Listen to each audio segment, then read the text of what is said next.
한국의 조선 실력이 중국을 압도한다 뭐 그런 얘기도 또 동시에 나와요. 기술력이 오늘보다 나아진 내일이 될 건데 이기기가 쉽지 않은 거예요. 미국도 지금 자기네들이 필요로 하는 조선이 어쨌든 한국으로 많이 오게 될 예정인데 네. 국내 조선 업체들 입장에서는 객단가로 보면 굉장히 높은 네. 가격에 이 제품이 수주가 들어온 케이스인 거예요.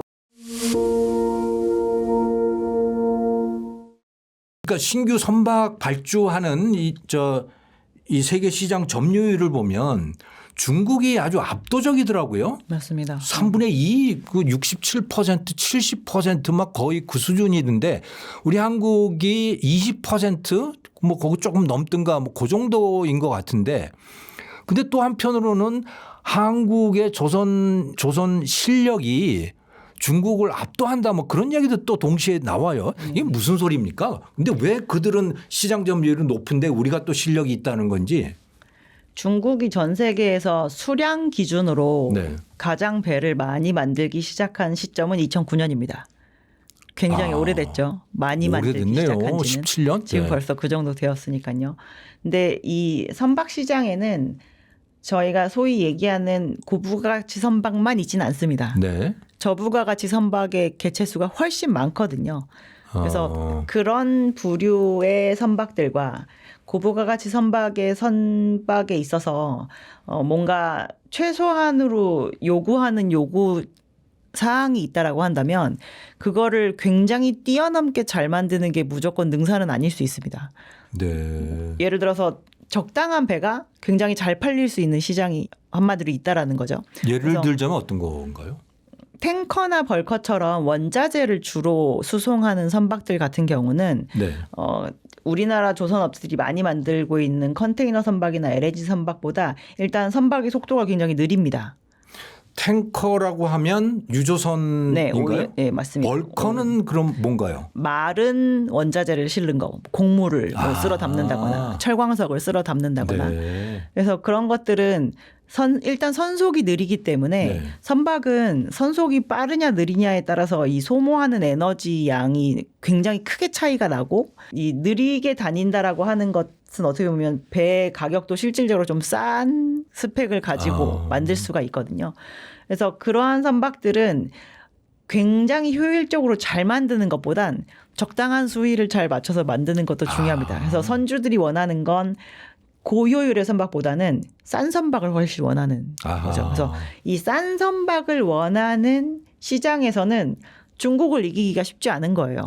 우리나라도 인건비가 예전보다 많이 올라와 있고 네. 그리고 그렇다 보니 이제 똑같은 스펙의 예를 들어서 유조선을 원한다라고 하면 중국이 우리나라가 부르는 가격보다 막 15%씩 싸게 부르면서 들어오니까 선주 입장에서는 이 배값도 싼 게 아니라서 한두 푼이 굉장히 아쉬울 때가 있는데 네. 그러면 너무 선택지가 절로 넘어가는 게 많은 거죠. 그래서 네. 우리나라 조선소는 어떻게 보면 지금까지 그럼 저부가가치까지 가가지고 우리가 막 경쟁적으로 가져오려고 하지 말고 우리가 집중할 수 있는 거에 좀 집중을 하자라는 기조로 오면서 개체수나 톤수상으로는 한 20% 정도. 네. 그리고 밸류상으로는 한 30% 정도를 시장에서 잘 영위를 하면서 지금까지 왔습니다. 근데 중국은 이제 2000년대 초중반 요럴 때는 이제 중국의 점유율이 한 30%대 정도였었다가 쭉 오면서 극동아시아의 3국이 2010년대 들어서 이제 점유율이 90%가 됐어요. 예전에는 그래도 네. 한중일 말고 다른 데도 시장이 좀 있었거든요. 근데 네. 막 팍팍 줄어드는 상황이 되었고 최근에는 일본까지도 지금 엄청나게 쪼그라들고 있는 상황입니다. 네. 그래서 2024년이 굉장히 발주량이 많은 해에 해당이 되는데 네. 그때 갑자기 일본 점유율이 10%가 확 깨지면서 한 자릿수대로 내려왔고 2025년에는 그게 한 5, 6% 정도 수준으로 또 내려오고 2026년 들어서는 지금 일본의 수주 점유율이 1%대입니다. 아이고. 굉장히 많이 축소가 되고 없어진 거네요, 거의? 네, 거의 없어지다시피 하고 소멸되고 있는 중인데 네. 그거를 이제 중국이 다 빨아들이는 거죠. 그래서 우리나라가 30%를 아무리 지키고 있어도 중국이 혼자서 30%대에서 거의 70% 가까이까지 쑥쑥쑥쑥 다른 시장을 흡수를 하면서 치고 들어온 그런 상황이라고 보시면 될 것 같습니다. 그러면 세계 그 선박 시장에 저가 선박들의 숫자가 그렇게 많은 겁니까? 훨씬 많죠. 저희가 한 11만 척 정도 선박이 있거든요. 아, 근데 11만 척이요. 사람 나르지 않고 그 짐을 나르는 선박은 한 6만 척이 조금 넘는 상황입니다. 아, 그렇군요. 그 중에서 단순히 원자재를 수송하는 오일 탱커나 아니면은 드라이벌크라고 하는 그 마른 네. 원자재를 나르는 이 두 개의 선박 그 해당 선박이 거의 2만 5천 척에서 3만 척 사이예요. 그래서 굉장히 많은 숫자에 해당이 그렇군요. 되거든요. 근데 우리가 얘기하는 뭐 LNG 캐리어 네. 저희 제일 최고의 고부가 가치 선박이라고 네. 얘기를 하는 800척 그리고 그거밖에 안 돼요? 예, 컨테이너 선박 한 8,000척 이렇게밖에 안 됩니다. 그러니까 너무 숫자에서 크게 차이가 나는 거죠. 컨테이너 선박도 고부가 가치입니까? 컨테이너 선박도 고부가 가치 선박이고요. 네. 이 선박의 부가가치를 얘기를 할 때 그 선박에 실리는 화물의 부가가치도 영향을 좀 주는 편인데요.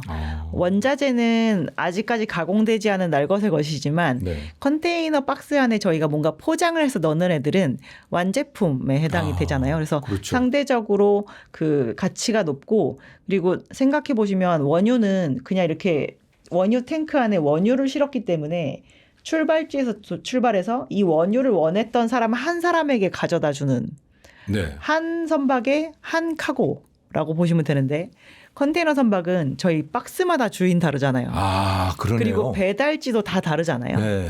그래서 제 시간에 원하는 시간에 딱 갖다 줘야 되기 때문에 기본적으로 선속이 빠르고 네. 그리고 화물이 실렸다가 내렸다가 실렸다가 내렸다가 반복하기 때문에 그거 어느 위치에 가 있는지 네. 다 파악을 하고 있어야 되는 밸런스를 거네. 굉장히 잘 맞춰야 되기 때문에 컨테이너 선박이 은근히 까다로운 그런 선박 중에 하나입니다. 그렇군요. 그리고 그런 컨테이너 선박과 조금 다른 형태이지만 완성된 자동차가 실리는 자동차 운반선 네. 이런 것들도 막상 가서 보시면 배가 왜 이렇게 좁고 높지 싶거든요. 10몇 층짜리 빌딩 보는 것 같아요. 고층 빌딩 같더라고요. 네. 배가. 그런 것들이 돌아다니면서 기울어지지 않고 가야 되는 상황이니까 네. 사실 그런 것들이 훨씬 고부가 가치 선박에 해당이 되죠. 그렇군요. 그럼 시장 점유율 중국이 67%다 이렇게 나오는 거는 수주 점유율이 그렇습니다. 그게 척수예요? 아니면 금액입니까? 톤수라고 하는 저희가 톤수요? CGT, 그러니까 표준 환산 톤수인데요. 네. 해운에서 보는 톤수는 데드웨이 톤이라고 해서 저희가 재화 중량 톤수라고 하는 걸 씁니다. 네. 몇 톤을 실는지. 네. 근데 표준 환산 톤수는 예를 들어서 철광석을 3만 톤 실는 배와 네. 컨테이너도 3만 톤만큼 화물을 실을 수 있는 배는 둘을 봤을 때 더 손이 많이 가게 만드는 건 컨테이너 선박이잖아요. 네네. 그러면 이 개수가 다르거든요. 똑같이 3만 톤이지만 3만 톤에 뭐 예를 들어 1을 곱한다. 이러면 네네. 컨테이너선은 3만 톤에 막 1이 아니라 1.5를 곱하거나 이렇게 되는 거죠. 그래서 그 사람 손이 들어가는 맨아워까지 감안한 네. 그 톤수 기준으로 저희가 얼마를 만드는지에서 지금 그 중국의 수주 점유율이 네. 오더를 받는 점유율이 지금 60%에서 70%를 왔다 갔다 하는 거고 1년에 이렇게 쭉 만들어내는 거 기준으로는 아직까지 한 50%대 정도를 지키고 그 있는 정도군요. 상황입니다. 네네. 그 정도군요. 중국이 기술적으로도 우리나라의 LNG선 같은 거를 쫓아올 가능성이 있습니까? 가까운 시일에? 없다라고 얘기하는 건 제가 봤을 땐 거짓말일 것 같고 네. 왜냐하면 배는 많이 만들어 본 것만큼 중요한 게 없습니다. 근데 네. 중국이 지금 전 세계에서 LNG를 가장 많이 수입해 쓰는 국가이기도 하거든요. 내수 네. 자기들 용도로. 그래서 자기네들 용으로 계속 발주해 줄 수 있고 네. 또 중국이 선박금융이 그렇게 잘 돼요. 근데 이게 금융을 베이스로 해가지고 발달해야 되는 산업이기도 하거든요. 그래서 중국 해운사가 중국 선박금융 이용해서 중국 조선소한테 발주해주면서 만들어주세요라고 하면 그걸 만들어 보면서 분명히 그 조선소가 굉장히 기술력이 어제보다 나아진 오늘보다 나아진 내일이 될 건데 그러다 보면은 따라오는 상황이 될 수밖에 없지 않을까라고 저희가 생각하는 거죠. 아주 이해를 잘 시켜주셔서 감사합니다. 제가 또 궁금한 게 있었어요. 선박과 네네. 관련해서 미국이 그 쇄빙선 프로젝트를 하더라고요. 다른 나라들하고 연합을 해서. 네네. 그런데 캐나다하고 핀란드가 그 동맹국처럼 그렇게 돼 있어요. 근데 제가 생각할 때는 아니 배 만드는 거는 한국이 최고일 것 같은데 한국은 거기서 빠졌더라고요. 근데 또 한편으로는 한국 조선소에다가 쇄빙선을 만든다고 뭐 주문하기도 하고 그래서 이게 도대체 무슨 일인가 잘 이해가 안 됐어요. 한국이 쇠빙선을 잘 만듭니까? 핀란드가 더 잘 만드는 겁니까? 원래는 북유럽이 잘 만듭니다. 그 네. 시장은 북유럽의 시장이긴 했었어요. 그래서 네. 그 노르웨이 아니면 핀란드 이런 네. 데들에 아직까지 남아 있는 그 조선소들이 소위 얘기해서 그런 선박들은 저희가 특수선이라고 얘기를 하거든요. 네네. 특수한 기능을 가지고 있는 선박이니까 네. 단순히 물자를 날르는 게 그 기능이 아니라 저희가 얼음을 뚫고 가는 게 그 선박의 이제 주된 기능인 거잖아요. 그 배 앞에 무슨 모터 같은 게 달려 있습니까? 그러니까 그 깨는 그런 것들이 깨는 장치가 있습니까? 있습니다. 그래서 네, 그렇군요. 막 2m 두께의 배도 그 얼음도 깨고 갈 수 있을 정도로 막 그런 이제 되게 강력한 파워풀한 그런 기능인데 선박의 또 시장 사이즈는 그렇게 크진 않아요. 네. 저희 일반적인 상선들 나오듯이 1년에 막 뭐 50척씩 발주나고 이런 시장은 아니거든요. 아하. 그래서 유럽이 지금까지 꾸역꾸역 이 그쪽 시장에서의 그 명맥을 유지를 하고 있었는데 네. 그렇게 되면 매출이 자주자주 많이 발생해 주는 게 아니니까 네. 일단 그거와 연관되어 있는 밸류 체인이 일단 죽습니다. 그러니까 그렇군요. 예전보다도 유럽 조선업이 더 힘을 못 내는 거예요. 꾸준하게 지금까지 수주를 받아온 레코드가 있으면 네. 매출도 발생하고 거기에서 저희가 그 고용되어 있는 인원들도 유지가 되고 할 텐데 이제 2010년대 이후로 제가 아까 한중일이 90%라고 말씀을 네네. 드렸잖아요. 그래서 유럽이 더 많이 줄어들어 있는 상황이 되었습니다. 그러니까 서방 시장의 제조업이 이제 줄어드는 거에 대한 영향이라고 봐야 되겠죠. 그래서 원래는 이제 유럽에서 그러한 특수선을 만들었었는데 최근에 스웨덴에 있는 그 기업 하나가 네. 한국에다가 쇠빙선을 발주를 하는 상황이 되었고요. 아, 핀란드에다가 안 주고 한국에다가 네, 줬어요? 한국에다가 발주를 주게 되었고 그게 사이즈로는 되게 또 작거든요. 그렇게 크지 않은데 네. 그 비슷한 사이즈의 배를 만들던 사업장에서 주로 만들던 상선 대비 거의 7배 가격쯤 되는 쇠빙선이 발주가 나왔습니다. 그래서 와. 국내 조선 업체들 입장에서는 뭐 이것도 만들고 저것도 만들고 하는데 한마디로 얘기해서 객단가로 보면 굉장히 높은 네. 가격에 이 제품이 수주가 들어온 케이스인 거예요. 예. 근데 그러면 왜 쇠빙선을 자기네들끼리 동맹을 할 때 막 캐나다랑 어디랑 하는데 그거는 그 항로를 개척하고자 하는 데 있어서 같은 이해관계를 갖고 있기 때문에 미국이 캐나다나 아니면 핀란드랑 같이 그 노선을 개척하려고 하는 의미에서 아마 그렇게 가지고 가는 건데 아. 궁극적으로 쇠빙선에 대한 수요가 이제 미국도 지금 자기네들이 필요로 하는 조선이 어쨌든 한국으로 많이 오게 될 예정인데 네. 추가적으로 거기에서 더 필요로 하는 수요가 나오게 되면 아마 한국이 그거에도 관여를 하게 되지 않을까라고 예. 생각할 수 있습니다. 그것도 궁금했던 게 그쪽에 그 북극 항로용 그걸 뚫고 가는 그 쇠빙선하고 네. 러시아가 한국 조선소에다가 발주했던 LNG 쇠빙선이라고 하는 네, 거하고 네, 네.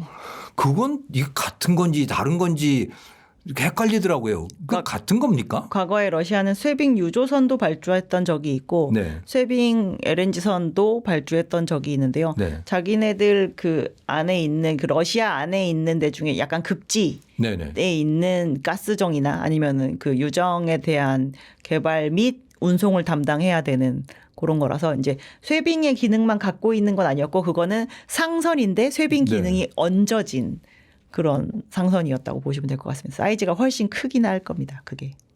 그러니까 우리나라는 이미 쇠빙선을 만들 수 있는 기술을 이미 갖고 있는 네, 거죠. 극지에서 있었던 해양 플랜트도 심지어 해봤고요.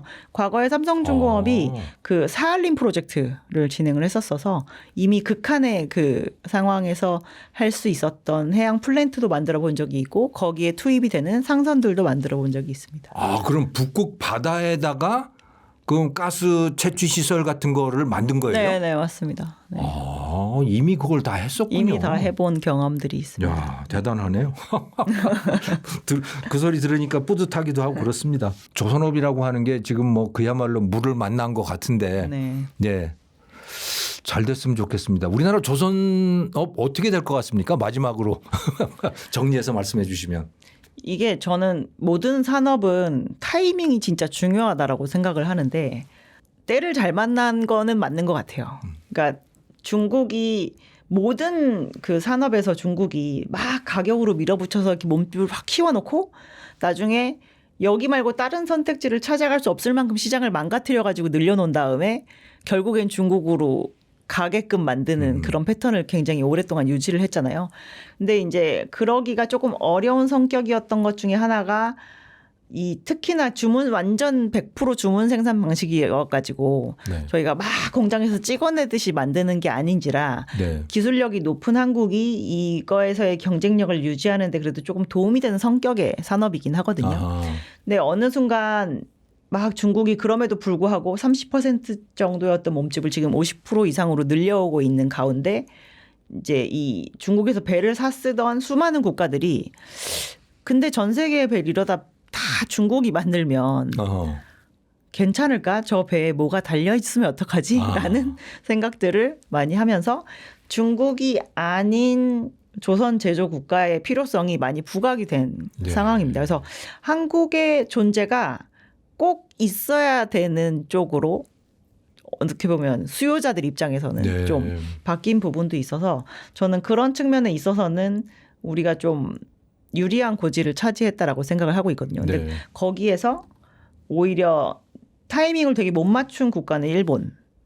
중국이랑 비슷한 결로 중국에 이렇게 경쟁을 좀 해보려고 했는데 가격으로 어떻게 이깁니까? 근데 네. 그 저부가 가치 선박에 똑같이 그렇게 집중을 하고 이러면서 일본은 저부가 가치 선박에 집중을 했어요. 네, 고부가 가치 선박에 그 투자를 너무 안 했습니다. R&D 인력을 먼저 줄였거든요. 왜냐하면 뜻밖이네요. 그 고가의 인력이 되다 보니 설계 인력을 먼저 줄이고 그래서 고객 맞춤으로 배를 만드는 게 아니라 자기네들의 표준 모델로 만들어서 시장에다 뿌리려고 했는데 이제 그게 시장에서 먹히질 않았죠. 아하. 그래서 이제 그걸로 인해서 지금에 와서 이제 점유율이 확 줄어드는 걸 경험을 하고 있는데 그렇게 되다 보니 이제 한국의 존재가 더 너무 좀 귀해진 상황이기 때문에 저는 한국 조선 업체들의 미래가 예전보다 좀 한층 밝아지지 않았나라고 그렇군요. 생각하고 있습니다. 그러니까 한국은 중국이나 일본하고 확실히 다르게 고객 맞춤형으로 갔던 모양이군요. 그럴 수밖에 없었던 게